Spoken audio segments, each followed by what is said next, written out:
एक बड़ी खबर जो आजकल सामने आ रही है वो है पाकिस्तान स्टॉक एक्सचेंज से।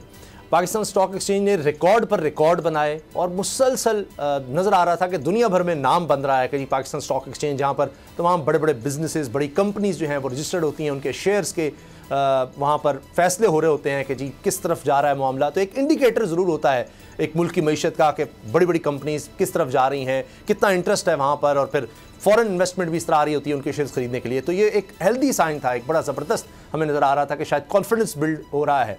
लेकिन अब हम देख रहे हैं कि फिर मुसलसल उसी तरह से मंदी का शिकार अरबों रुपए जनाब डूब रहे हैं। ये हुआ क्या? बहुत से लोग इसको ऐसे जोड़ रहे हैं कि जैसे इलेक्शन का ऐलान हुआ तो उसकी वजह से ही हो गया है। खाकान नजीब साहब ने हमें ज्वाइन किया है, हमारे मईशत हैं, उनसे इस बारे में बात करते हैं। खाकान नजीब साहब, ये आपकी नज़र में ये हुआ क्या कि इतनी ज़बरदस्त परफॉर्मेंस थी, आगे आगे जाते जा रहे थे और बहुत से लोग कहते हैं जी ये तो पता नहीं कहाँ जाकर रुकेगी, शायद इस तरह से होता चला जाएगा, ये हुआ क्या है?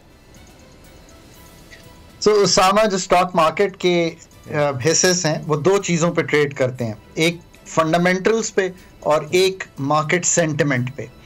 पाकिस्तान की स्टॉक मार्केट 40,000 से चली थी और क्या 67,000 के करीब तकरीबन चली गई थी। सेंटिमेंट भी इसको ड्राइव कर रहा था। सेंटिमेंट क्या था कि IMF का प्रोग्राम हो गया है, एक स्मगलिंग, होर्डिंग, हमारी Afghan transit trade, de dollarization, establishment कोशिश कर रही है इन चीज़ों पे, कुछ इन्वेस्टमेंट ढूंढी जा रही है। जो फंडामेंटल्स थे वो क्या थे मार्केट के? हिस्से नहायत सस्ते थे बिकॉज मार्केट 2.5-3 के प्राइस टू अर्निंग्स पे ट्रेड कर रही थी। पाकिस्तान मार्केट एवरेज 5 से 8 के दरमियान ट्रेड करती रही है प्राइस टू अर्निंग्स पे। उसके अलावा प्रॉफिटेबिलिटी कंपनीज की ठीक आ रही थी। थोड़ी सी प्रॉपर्टी में, गोल्ड में, डी डॉलराइजेशन की वजह से डॉलर में इंटरेस्ट कम था। सो फंडामेंटली पैसे वहाँ फ्लो कर रहे थे। अचीप मार्केट और थोड़ा सा सेंटिमेंट ड्राइव किया तो मार्केट ने बहुत जल्दी 65-70% जो है 40 से 67,000 का जो सफ़र था वो तय किया। I think what is happening today is कि एक तो मार्केट्स हमेशा थोड़ा ओवर रन कर जाते हैं, जो for me that's quite clear कि उसकी वजह से एक जो ब्रीदर कहें या करेक्शन कहें इसको, एक तो यह कि करेक्शन आनी ही थी बिकॉज प्रॉफिट टेकिंग होनी ही थी। People who have made 30, 40, 50%, good luck to them. Very well done. They had to sell something. दूसरा यह है कि थोड़ा सा इंटरनेशनल टर्मोइल आया। आपको पता है कि कुछ सीज में मूवमेंट कम हुई, तेल की कीमत 70-72 से फिर 78 पे चली गई ब्रेंट की। पाकिस्तान के लिए ये बड़ा नेगेटिव होता है बिकॉज ये बैलेंस ऑफ पेमेंट्स को बड़ा नेगेटिवली अफेक्ट करता है जब भी तेल की कीमत बढ़ती है। फिर साथ साथ ये हुआ कि आपने ठीक है एक चीज़ जिक्र की, मैं ये भी करता चलूँ कि जब इलेक्शन का ऐलान हुआ है तो ऑब्वियसली जो इस वक्त का सेटअप है वो फेड अवे कर जाएगा और एक नया सेटअप जो है अपने नए इरादों के साथ टेक ओवर करेगा। और एक आखिरी बात करूं कि 30 दिसंबर के IMF के अहदाफ उतने आसान नहीं हैं जो 30 सितंबर के थे। जो 30 दिसंबर को या 31 दिसंबर को इनफैक्ट अहदाफ पूरे होने हैं। लेट्स सी कि वो क्या है। सो ये 2-3 अनसर्टेनिटीज इंटरनेशनल, IMF की, और ये क्रिएट हो गई। बट एक दो और टेक्निकल चीजें अर्ज कर दूं। एक है कि एंड ऑफ ईयर में ना लोग वैसे ही जो इंस्टीट्यूशंस होते हैं वो अपनी पोजीशन स्क्वायर कर रहे होते हैं। प्लस इस वक्त जो फॉरेन इंटरेस्ट है वो आपको पता है छुट्टियों पे चला गया है। Most of my friends who work for international organizations are now almost on leave या वो लीव पे जा रहे हैं। सो ये सारे factors put together, I think it's a fair correction that is happening. बिल्कुल। खाकान साहब, ये फरमाइएगा कि बहुत से लोग ये कह रहे थे, मैं जो पढ़ रहा था क्योंकि मैं बिल्कुल भी मईशत के बारे में मुझे ज़्यादा नहीं पता, कि इंटरेस्ट रेट के हवाले से फॉरवर्ड लुकिंग होते हैं इन्वेस्टर्स, कि इंटरेस्ट रेट जो है वो शायद वो समझ रहे थे नीचे आ जाएगा, और चूंकि इंटरेस्ट रेट से कारोबार जुड़ा होता है कि आपने फिर लोन लेकर अब कारोबार करना है, उसके लिए ज़रा मुश्किल हुआ है। 22% पर इंटरेस्ट रेट है, वो वहीं का वहीं रहा। क्या ये भी एक सेंटिमेंट है कि जिसकी वजह से हो रहा है कि अच्छा जी कारोबार तो अब भी करना मुश्किल होगा, आप लोन लेकर कारोबार करना, फिर वापस कितना करेंगे, वो 30% पर चला जाता है। दूसरा ये कि अरामको दुनिया की सबसे बड़ी कंपनी, शायद दुनिया की बाकी सारी कंपनीज मिला दें ऑयल के कारोबार की तो वो अरामको के करीब नहीं पहुंचती, उसका पाकिस्तान में आना, इंटरेस्ट शो करना, ये कितनी बड़ी बात है?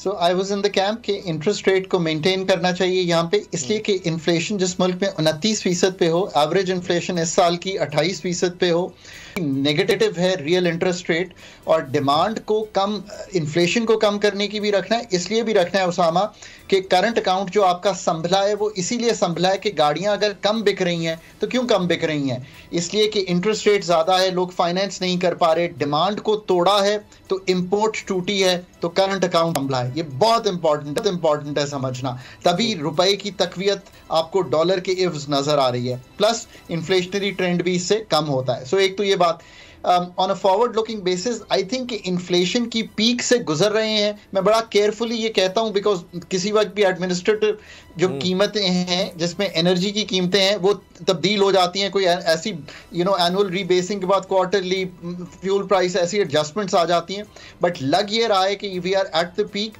आने वाले 6 माह व्हेन वी एंड, मतलब जो लास्ट क्वार्टर होगा इस फाइनेंशियल ईयर का, आई थिंक इन्फ्लेशन जो है उसमें कम से कम कुछ कमी जो है वो खातिर खा दिखाई देगी, उससे इंटरेस्ट रेट नीचे आना शुरू हो जाएगा। सो ये मार्केट परसीव जरूर कर रही है, सेकेंडरी मार्केट भी इसी इंटरेस्ट रेट्स को परसीव कर रही है। जो आपने अरामको का जिक्र किया, $2.5 ट्रिलियन की कंपनी है उसामा, the biggest oil and petroleum sector company in the world. I am really happy कि वो पाकिस्तान आए हैं। आई एम रियली हैप्पी कि उन्होंने एक प्राइवेट सेक्टर कंपनी गो जो कि एक खुद फुटप्रिंट रखती है उसका उसमें इंटरेस्ट डाला है। आई एम रियली ऑल्सो हैप्पी कि एक PTCL और एतिसलात ने एक टेलीनॉर का भी टेक ओवर किया है। इससे कंसोलिडेशन होगी।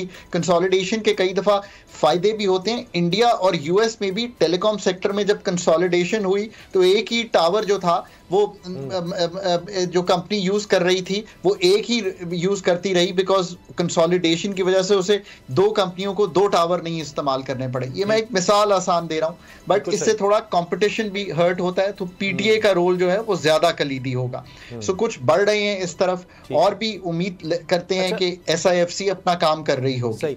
ये बताइएगा सर कि इस पर ये तनकीद की जा रही है कि बड़ी ज़बरदस्त बात है बाहर की कंपनीज का आना, यहाँ पर उनका इन्वेस्ट करना, लेकिन ये कंपनीज प्रॉफिट फिर बाहर ही लेकर जाएंगी। इसके हवाले से आप क्या कहेंगे? दुरुस्त।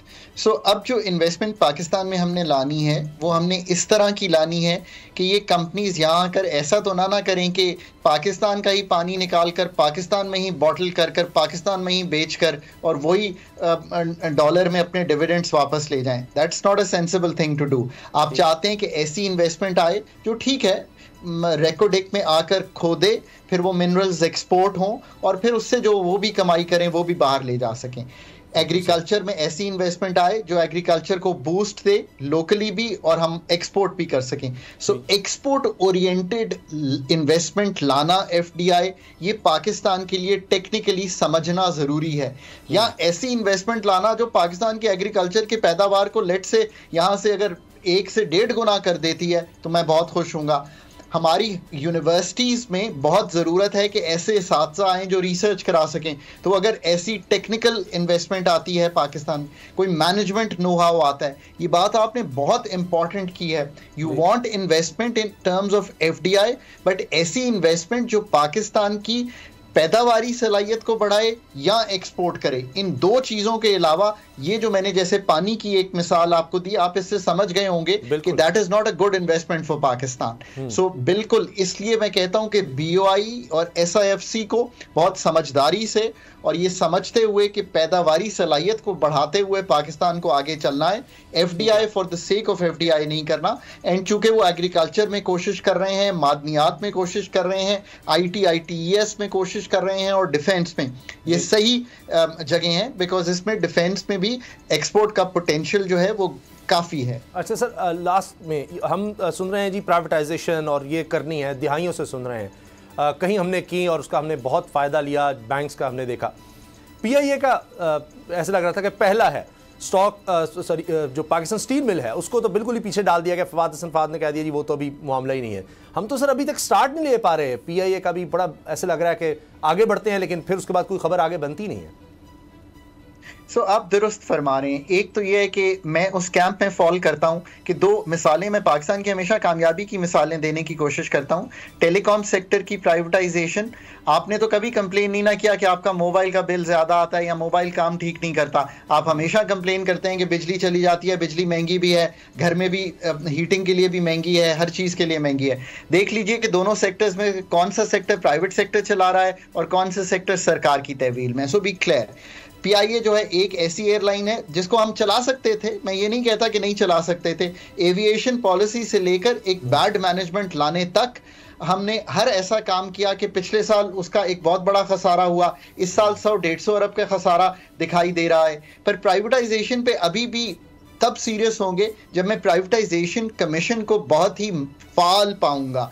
देखिए, आपने अरबों डॉलरों की चीज़ें बेचनी है, अरबों रुपए की चीज़ें नहीं है, अरबों डॉलर के एसेट्स हैं जो बेचने हैं, उनकी वैल्यू बढ़ाकर बेचने के लिए privatization commission has to be a model privatization commission जिसमें एक्सपर्ट प्रोफेशनल्स हों, HR के भी, फाइनेंसिंग के भी, चेयरमैन और जो है वो खुद आप देखें ना, चेयरपर्सन का रोल बहुत कलीदी है वहाँ पे, मिनिस्ट्रियल रोल तो अलहदा है। जो मैंने पढ़ा वो तो बाहर की कंपनी को हम हायर कर रहे हैं इसके लिए कि वो इसकी फिजिबिलिटी बनाए PIA की।